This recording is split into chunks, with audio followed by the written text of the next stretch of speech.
Hi, this is Lainey Cameron, and I am here with my friend Kerry King, and we're going to be talking about her latest novel that just came out this week, Other People's Things. Congratulations, Kerry. Thank you. I am totally super excited. Like every time. It doesn't ever get. How many times? What is this number? For me as an author completely, it's like I think number 12 maybe, like total. Wow. Considering my Kerry Schaefer stuff, it's number 6 for my Kerry King. Wow. Yeah. And this book is fabulous. 5 stars. It is so unique and memorable. Like, you created a main character that stuck in my head for like 2 weeks after I read the book. So wow. That's hard. I'm impressed that happened. Thank you. So let's start by telling people, do you want to tell folks a little bit about the latest one? Tell them about Other People's Things. It's getting such great reviews already. I have one to share, but tell us more. Tell those who haven't seen it yet. Sure, absolutely. This book really was just, I called it the gift book initially. It was so much fun to write. And really this main character, I'd like to take credit for her, but she kind of just showed up. She told me her name was Nickel and that really it's Nicole, but her friends call her Nickel. And that's just a thing. And I don't need to worry about too much about where that came from. She explained that she has this problem. She takes things. She's been called a thief. She has a record, but she doesn't really steal things. In her mind, it's an object relocation program. Things are not where they belong and they need to be moved. So this has caused her all kinds of trouble in her life, as you can imagine. As we start the book, Nicole is turning 30. She's been in and out of jail. She's a high school dropout. She doesn't have any real marketable skills. Her marriage is about to be over because she moved, a whole lot of money that belonged to her lawyer husband. He is not very understanding of her problem. And she's on the outs with her family as well. So she really is in a not good spot, but her sister gives her a job in the family cleaning business. And as you can imagine, this is not a good match to have somebody who moves things working as a house cleaner. Now, Nicole is well aware of this and she swears she's going to behave herself, but an opportunity presents on the very first day. And it's a book. It's only a book. It's an old paperback novel. Who's even going to notice? Who's going to care? So she moves the book. And it just starts this whole chain of events and discoveries and breaks open secrets. And there's mysteries and romance and all kinds of things that happen from there. And the reviews are appreciating that there's also a touch of magic to this book. I don't know if you would call it magical realism, but like these objects are moving for a reason, right? Like, I'm not going to tell you what, but like, I loved that concept. Like, I loved the touch of magic to it as well. Yeah, I love touch of magic too. It's one of my favorite things and one of my favorite things in books. And I'm really delighted to discover that there seems to be a little trend in women's fiction where we have a lot of books that are set in the real world and just have that little bit of magic attached. It's not, I don't know that it's magical realism, but there's just that little dose of magic. And I think we all crave right now, right? Like in this weird world where nothing's the way it was 3 years ago. Yeah. I don't know. Like, I love books like this that get me out of my head and get me just like thinking about the world differently. Absolutely. Well, we just want to know that everything's really going to be okay. And honestly, that is one of my life philosophies, is that even if you can't see it, things are always working out for me. And I got to play with that in this book with my character. Even when things look really, really, really bad, maybe they're still going to work out okay. I love that. And it's such an uplifting book that way. Let's take a quick peek at a review. This one is from someone we both admire, I know, Barbara Davis, who's the best-selling author of The Last of the Moon Girls. And maybe we can talk later. She actually has a new one that she has a new one. We should talk about that later because it is number 1 in the Kindle store, or has been for days. Anyway, like you, she writes books that just touch people so much that they become instant bestsellers. I love that about both of you. And here's what she said: woven with suspense, family drama, magic, and just the right touch of romance, an utterly compulsive read. With a compelling cast of characters and a delightfully imaginative plot, readers are taken on a journey of self-discovery as a young woman struggles to embrace her unique gift and find her place in a world that has already made up its mind about her. What a beautiful way to summarize the entire concept of this book. Yeah, it might have made me cry when that review came in. I'm going to be honest. That doesn't surprise me. And also, she is such a great writer as well. I mean, both of you just touch readers in the way you put things and the uniqueness of your concepts. Thank you. I appreciate that. So, talking of which, I actually really want to know, this is so unique, right? Like, it's got so many different elements to it that I'm like, wow, I wish I had thought of that. So, like, where the heck did, like, you just woke up one day and Nickel spoke to you? Like how did it all come together? Not quite, but close. So, okay. It happened like this. It was time to propose a new book, and I really didn't have any ideas. So I sat down in my office one day, and I literally pulled out a journal and opened it to a blank place and page somewhere in the book, you know, those things that we write on. Yep. I opened it up, I got out a pen, and I wrote at the top, auditioning for new ideas. No idea too small or too stupid to apply. And then I started writing. So I just was brainstorming, right? So I did idea number 1, idea number 2. I can't remember what they were, and I can't find this freaking notebook. I know this happened. I didn't dream it. Got to number 3, and that was it. It was something about, it was Nickel started talking to me right up, like kind of, here I am, I'm Nickel. I work as a house cleaner. I move things, but you know, they have energy and I know they need to be moved. And then I made a little note that was something mystery with woo-woo elements. I love that. Mystery with woo-woo elements. And then I called it the gift book for ages, Lainey. It kind of wrote itself for a long time until, I mean, I say that. I mean, obviously I was showing up, but it was just being easy to write. And then about 3/4 of the way, I got totally stuck. And I didn't know, it was dragging. I was like, oh my God, now it's going to be awful. But I always figure it out. I know this. So anyway, I was in the shower where my muse lives. And then Hawk showed up. Now, Hawk had not been in the book at all. He is, by the way, our leading man. He's the private investigator. I adore Hawk. He's one of my favorite male characters that I've ever created. Anyway, he shows up in the freaking shower and says, hi, I'm Hawk. I'm a private investigator, and I am here to solve your problems. And I said, hey, cool, bring it on, buddy. So then I had to go back to the beginning and rewrite the whole book and put him in because he wasn't there. I'm wondering how the Viking feels with, you know, strange men turning up in your shower. he doesn't have a problem with that.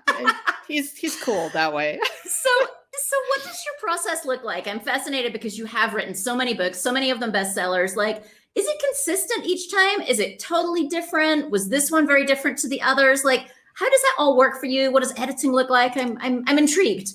Yeah, they're all different in some ways. In that every book I write, you know, you sit down to write and you think, okay, I know how to do this. I've done this before, but every book is different. And so it requires a bit of a different process as far as pulling everything together. This one had a lot of mystery and a lot of moving parts in it. So it required a little more plotting than I usually do. I am required by my publisher, Lake Union, these days to send them a synopsis before they buy a book.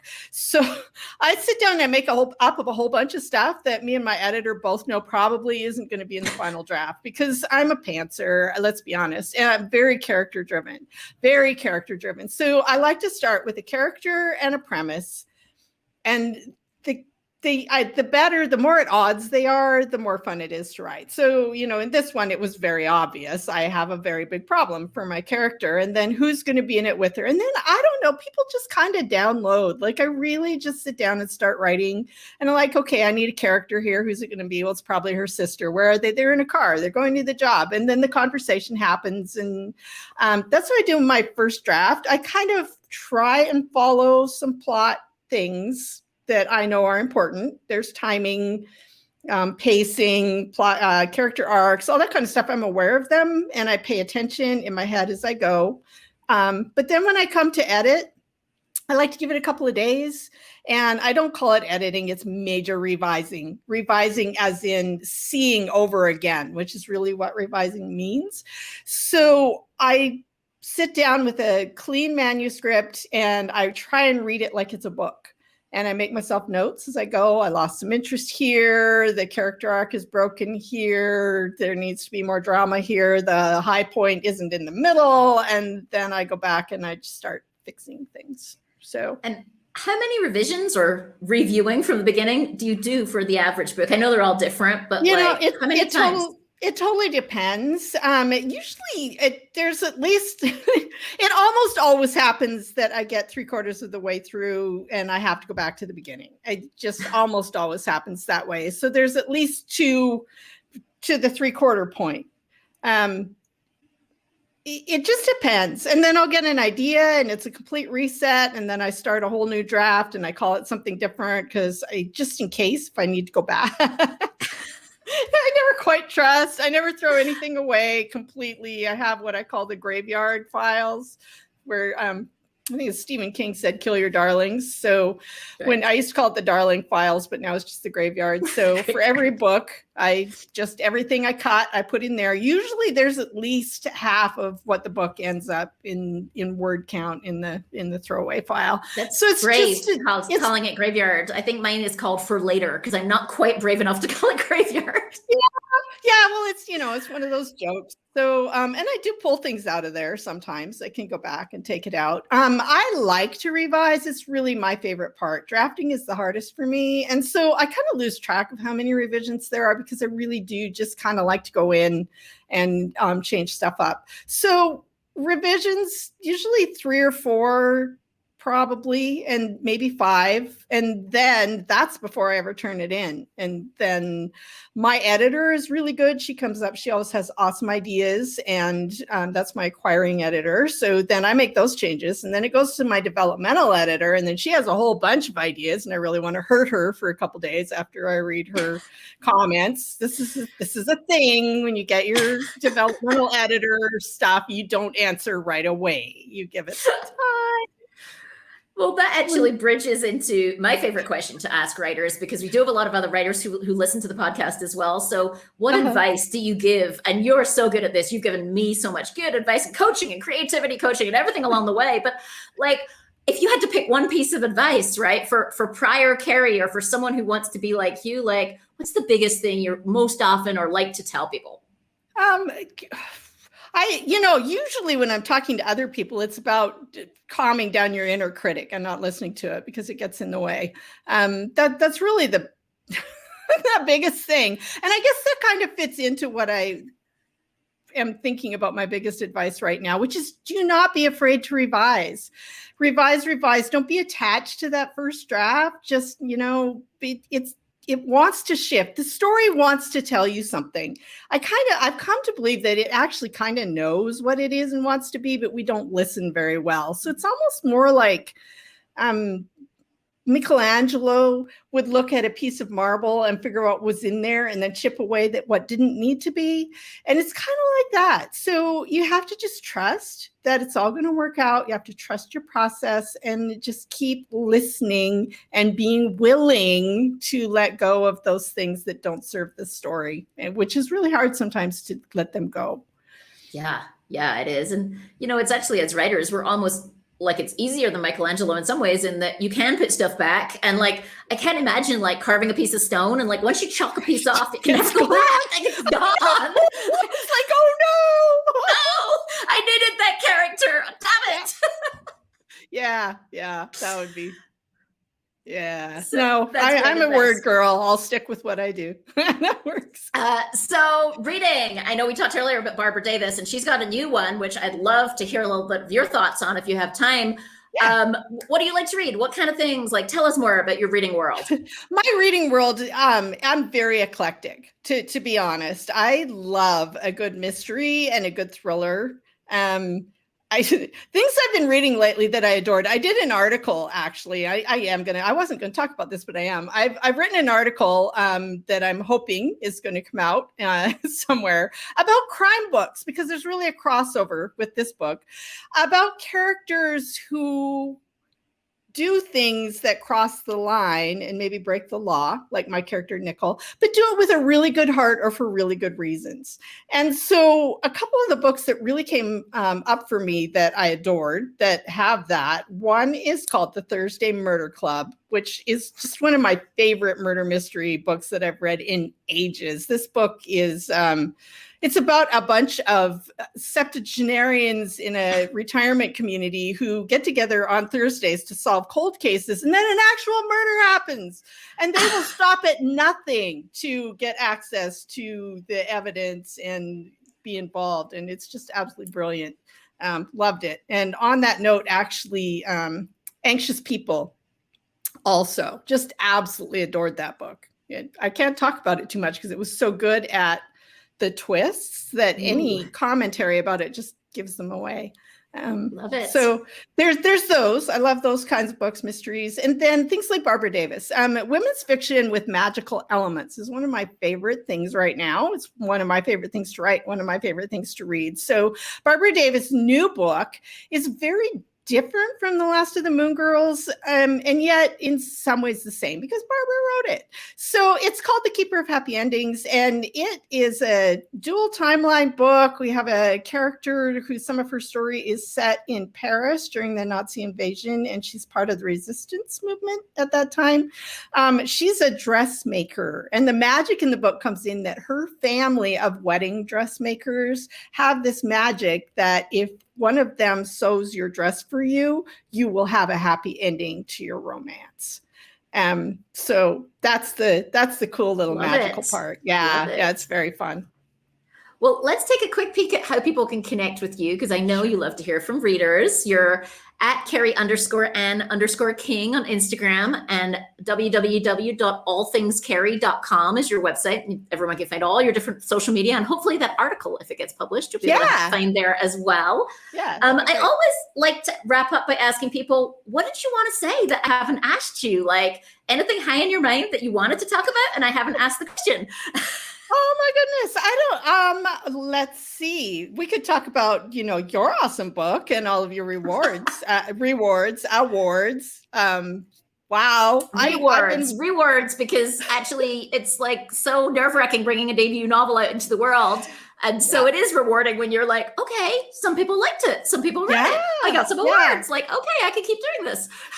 Absolutely. Well, the other thing about that I really do love about Lainey's novel, and a lot of the books that I love about there, is the women empowering women theme of this. It took me a lot of years of my life to come to that place. My teenage years were not like that.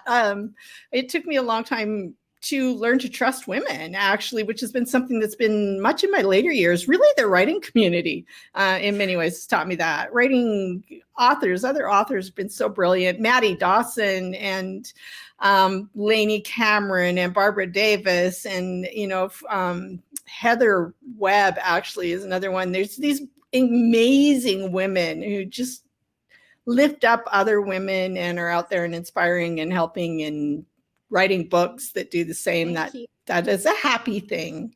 That is a happy thing. And I feel this exact same way. Having come from the corporate world, like the writing world is so uplifting, and there is not that same sense of being in competition. And it's kind of funny that everybody you mentioned there has been on the podcast, with the exception of Barbara, who is definitely on my hit list for the future, because she's definitely also among the best out there.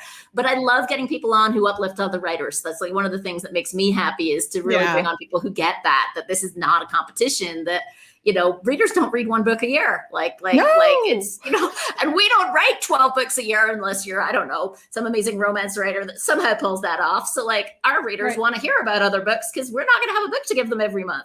Well, sure. And what an amazing life. I wake up every day and I'm so incredibly grateful that I get to live a life that is just filled with books, surrounded by books. I write books, I read books, I talk about books, I help coach people who are writing books.